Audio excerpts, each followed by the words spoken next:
ఎంతోమంది ఉంటారండి. ఎంతోమంది ఫ్రెండులను మోసం చేసేవాళ్ళే ఎక్కువ ఉంటారు. కానీ ఫ్రెండులను కాకపోతే ఎవరినైనా సరే ఎందుకు మోసం చేయాలండి?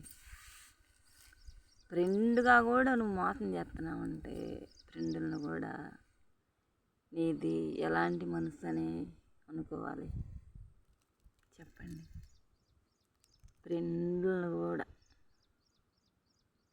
మోసం చేయకండి. అలాగా నమ్మిన ప్రాణ స్నేహితులు కదండి. ప్రాణ స్నేహితులు నువ్వు అడిగితే నా ప్రాణమైనా ఇచ్చేస్తానంటారు ఒక్కొక్కళ్ళు. అయితే మాట అంటే చాలు కదండి.